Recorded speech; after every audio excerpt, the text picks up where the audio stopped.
Hey guys. So I was just having a look online today about cold cases around Athens in that sort of same time frame as the Tara Baker case.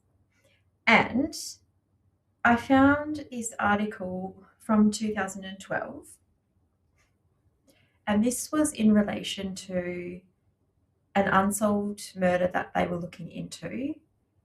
Shanta Dina Dowdy, whose body was discovered in 2005 after being missing for nearly 2 years.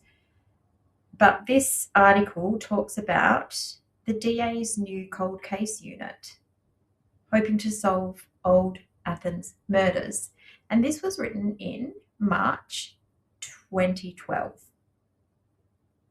So about 11 years before the Coleman-Baker Act and all that money they got to solve cold cases. They were doing that back, they've always been doing that, but again, 2012, new cold case unit. But the interesting thing about this is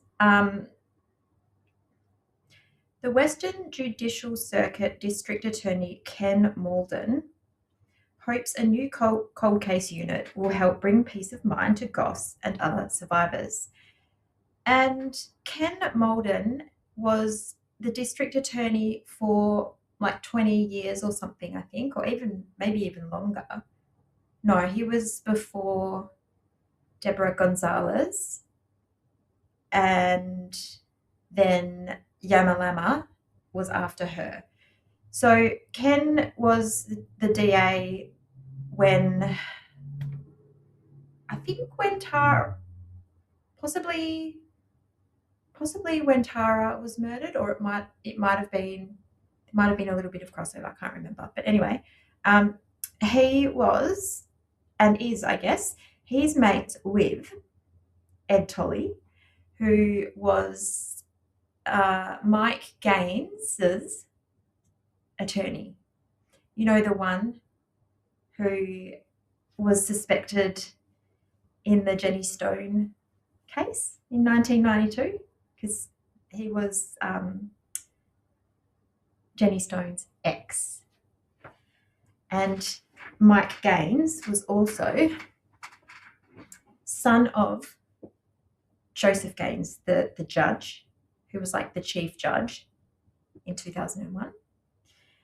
And also the uncle of Houston Gaines.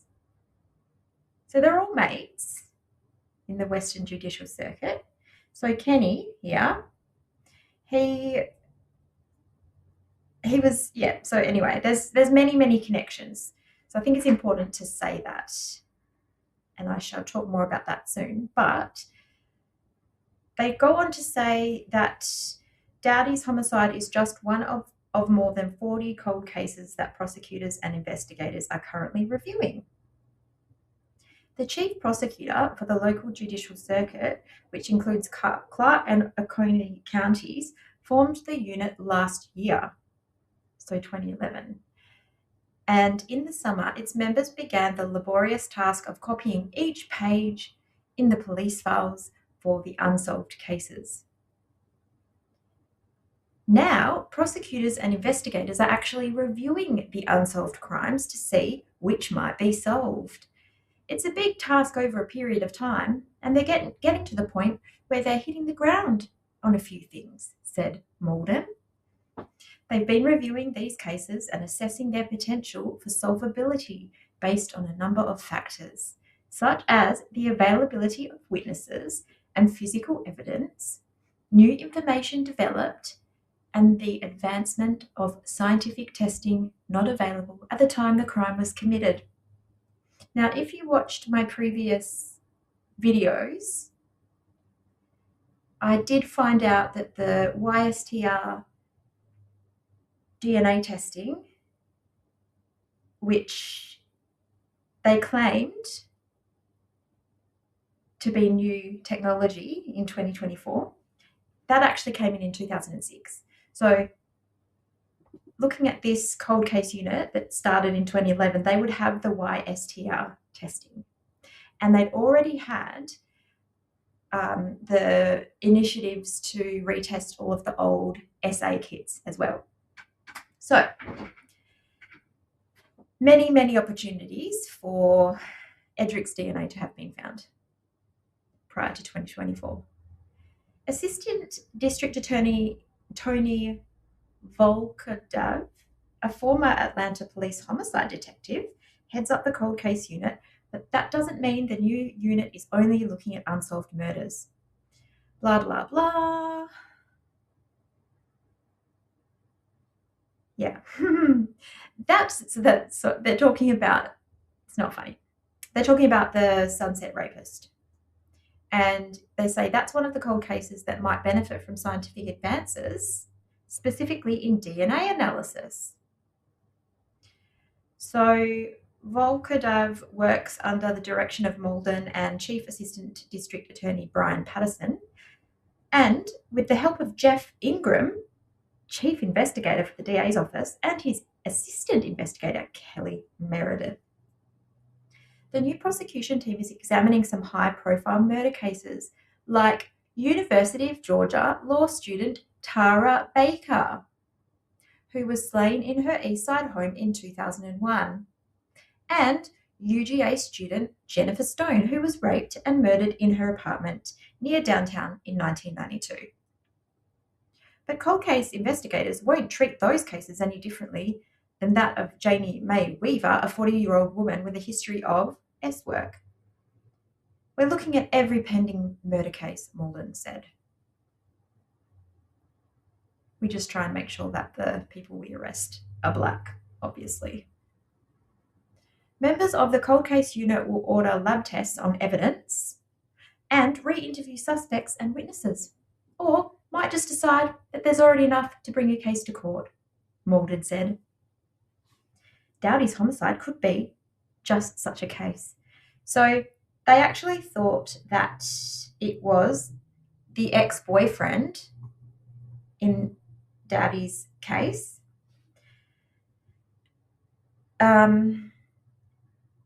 because he was the last one to see her alive. Soon after Dowdy went missing, the boyfriend moved in with a new girlfriend at a home on Freeman Circle. Authorities found Dowdy's skeletal remains 2 years later in a shallow grave behind that same house. Now listen to this. Blah, blah, blah, blah, blah. Oh, yeah. We took the case file and everything we had to discuss it with him, and he informed me he didn't feel we had enough to prosecute.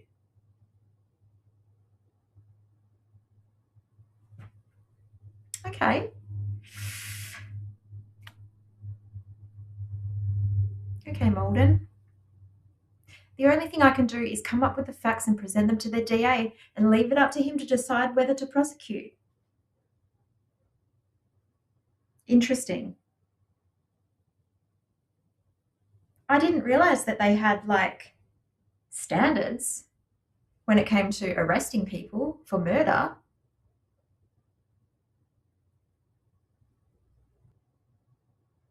After the cold case unit exhausts all possibilities in a case, survivors might not get the news they hoped for, but they can understand that everything possible has been done, said Malden. This was in 2012. We know that Tara Baker's case was looked at in 2006, and we know it was looked at again in 2018, and they obviously looked at it again here. But the thing is, there wasn't the same political setting as there was in 2023 around then. Obviously, Malden here is part of the Good Old Boys Club. He's in that group. He's been in it from the beginning. He's all in with the Gaines people. He's in with Ed Tolley, and he's going to protect certain people if he has to. And it's easy to say, oh, we couldn't get any new evidence, because then they can just say, sorry, there's nothing.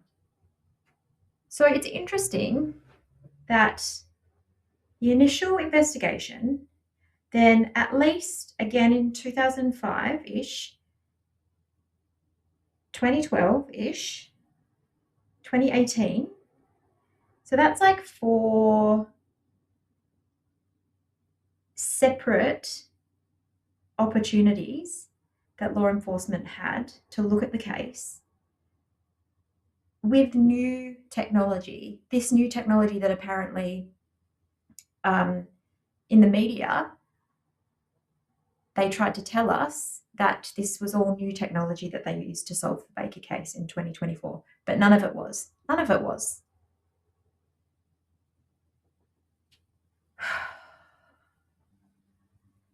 So here we've got Houston Gaines. He was born and raised in Athens. Like I said, he is linked to people in power, and blah, blah, blah. He led the fight to crack down on illegal immigration. He helped craft legislation to rein in rogue district attorneys like Fannie Willis and Deborah Gonzalez. And he carried legislation to stop cashless bail in Georgia. Because you don't want to help anybody who's in a lower socioeconomic position than you. That's their own fault if they don't have the cash. Am I right? Houston and his wife, which is interesting, attend this church. He's an 8th generation Northeast Georgian. Yeah. His grandfather, Judge Joseph Gaines, served as a Superior Court judge, and his uncle was a bit of a loose cannon. So I've heard. So anyway, I guess what happened in 2020 was Cammy Boy, our podcast guy, started looking into the Tara Baker case. And I guess there was a lot of extra attention put on it. And people like this do not want that kind of bad publicity. It doesn't look good for them, especially if they're trying to get even more power than they already have. So it seems like there was a lot of political motivation in this Coleman-Baker Act.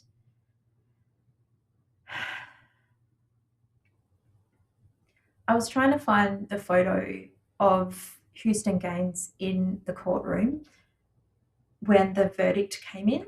So there's a photo of him with his arms around the victim's family. And there's just something about him being in the courtroom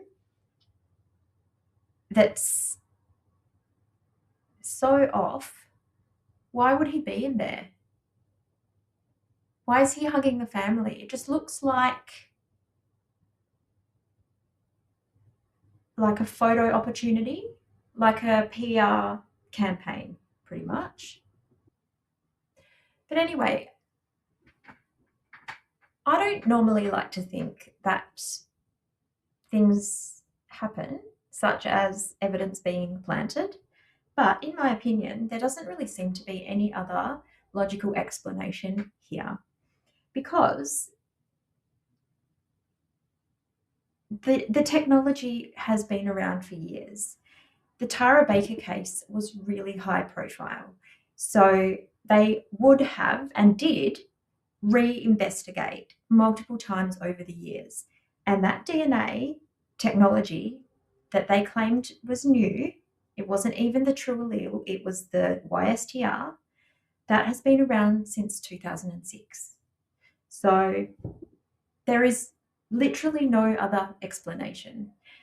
And the other thing is that they've got that case back in 2012 where they say they don't have enough to arrest that guy. They find DNA on an oral swab that's 23 years old, and that is literally their only physical evidence and their only evidence, full stop. And they just go straight in and arrest Edrick, even though if it was any other situation, I guarantee they wouldn't do it. There was a lot of pressure on Lizzie and Jeremy to get that case solved because of politics behind it. So obviously, they're going to try and get it solved. What would be different in 2024? The only difference was the Coleman-Baker Act and all the attention and all the motivation behind having that case closed and solved for our old mate, Houston. There also is the obvious amounts of evidence for alternative suspects, and Chris Melton isn't the only one. So I might do a couple more videos going into the other suspects as well. That's all for now. Bye.